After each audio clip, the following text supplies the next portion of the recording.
Hello and welcome back to Culinary Haven. Today we're making pitas. This recipe creates the softest and the fluffiest pitas ever, thanks to a special ingredient. Let's begin.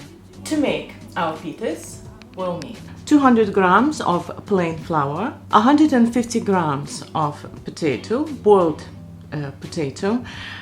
If you're not sure what weight your potato is, medium size, this is exactly 150 grams of potato, 1 teaspoon of yeast, 1 teaspoon of sugar, half a teaspoon of salt, 50 ml of hot water, 50 ml of cold milk, and 2 tablespoons of olive oil. So first of all, we'll combine all the wet ingredients. So it's cold milk and hot water together. We'll make it nice and warm, and we'll also add the oil to it as well, 2 tablespoons. So now the temperature of this mixture is perfect to make the dough. Right. Next, we'll take a bowl that we're going to make our dough in. Sift the flour, sugar, salt, and yeast. Sift it all together into a bowl. You see why we're sifting the flour? This is why, so that there are no lumps or impurities. Now we're adding the potato. I'm going to use a potato ricer, so I'm just going to do it directly into the bowl. If you don't have one, just mash the potato and then add to the bowl with the flour.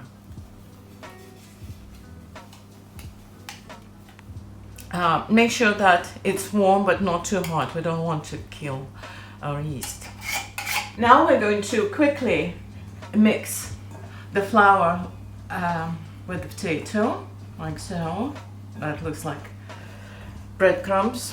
This dough will be extremely soft and fluffy.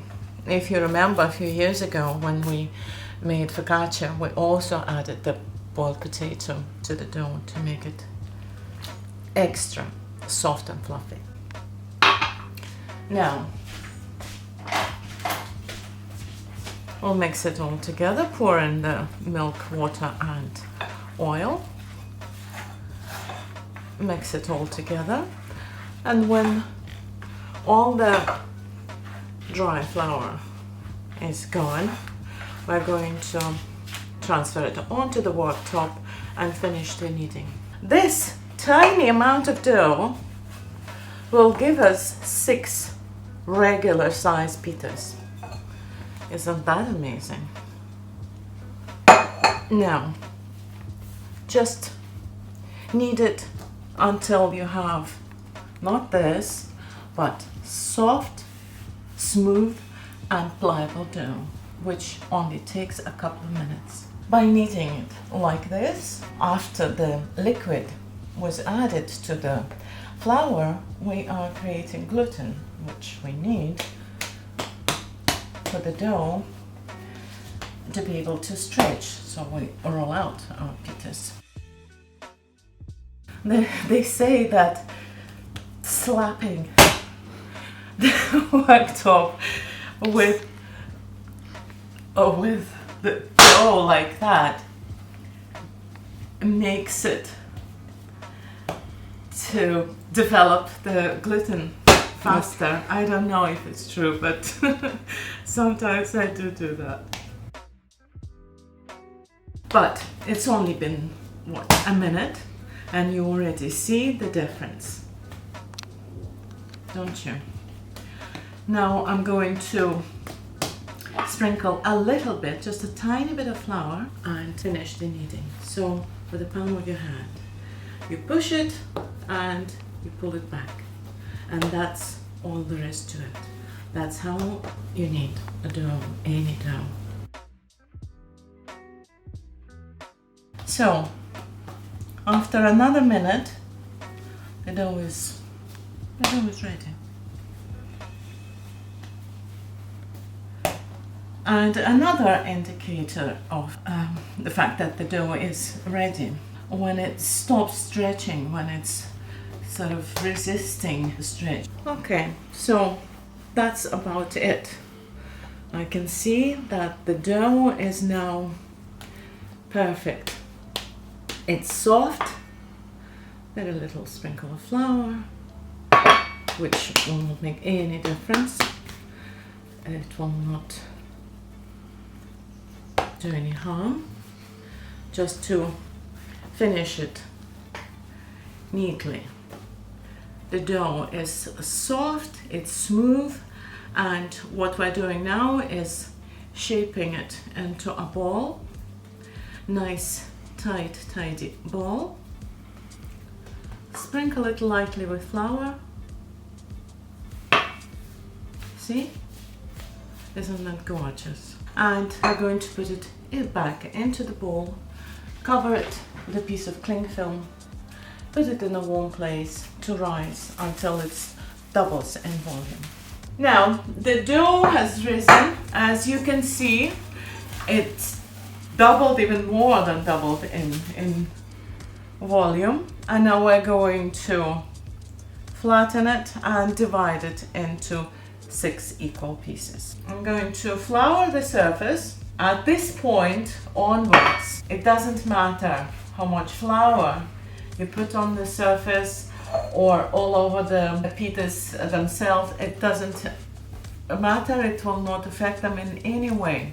In fact, it will only do us good. It's like making a pizza. The only thing we need to worry about is not to damage it. Now we're going to divide this dough. Like I said, this small amount of dough will give us 6 pitas. So we'll do it in half and then in 3. Right, so 6 equal pieces. And now we're going to flour your hands, shape them into little balls, nice and tidy, and pinch it like this, like a money pouch. Turn it over and just place it on the worktop and continue with each piece of dough. We need plenty of flour so that the ball of dough, and then afterwards when we're going to roll it out and to shape it into pita, the most important thing is not to damage it, as in not to tear it, because if we do tear it in any place, there won't be an air pocket inside the pita, and we can't have that. So now I'm just going to cover it, because we handled it, deflated the dough and shaped it so it doesn't dry. I'll put a piece of cling film, or you can put a tea towel on top of that. So 10 minutes just to rest. Right, it's been 10 minutes. Now we can roll out our pitas. Look, pretty already. Actually, we're going to bake them on 2 baking trays because we can only accommodate 3 on each tray. So line it with greaseproof parchment. Right, flour the ball of dough with plenty of flour and the surface underneath it. Flour the rolling pin, and we'll make them 3 at a time. So the first step, we're just going to gently flatten them. Final size, this is about 10 centimeters or so, about 4 inches. Flour the surface again so it doesn't stick. Doing exactly the same with the second and third. And then after we've done the third one, we'll go back to the first. Now we're going back to the first round. Finish the rolling out our pita, our first pita. Gently, very gently. The standard size pita, about, I'm guessing, about 15 centimeters, something along those lines.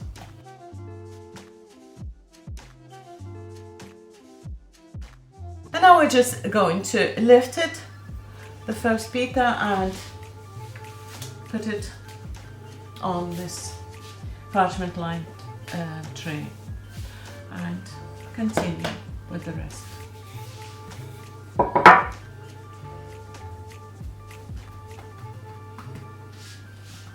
This one is not getting perfectly around, but that obviously doesn't matter at all. Now will do. That's fine.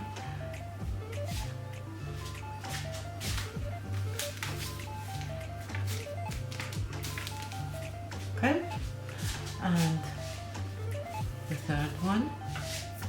And now we're just going to put a tea towel over on top of them, just to prevent them from drying.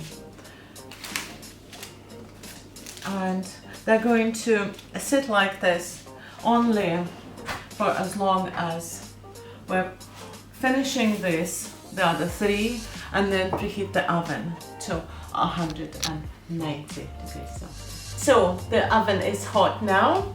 Remember, 190 degrees Celsius, and we're going to bake them in there for 12 minutes.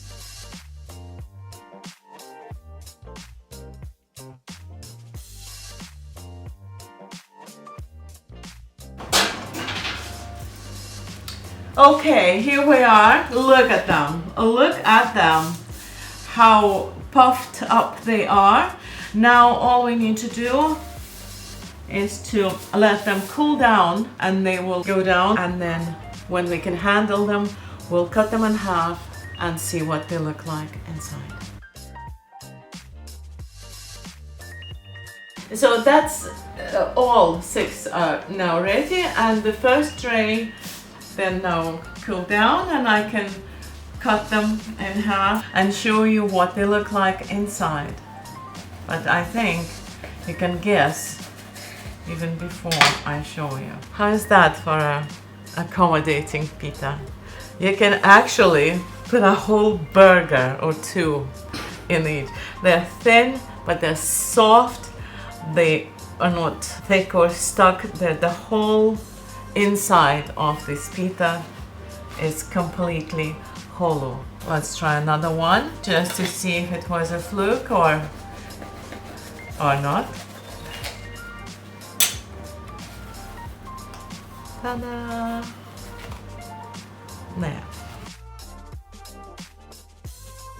There you have it, a perfect pita. If you follow this recipe exactly, you will end up with a pita that looks like this.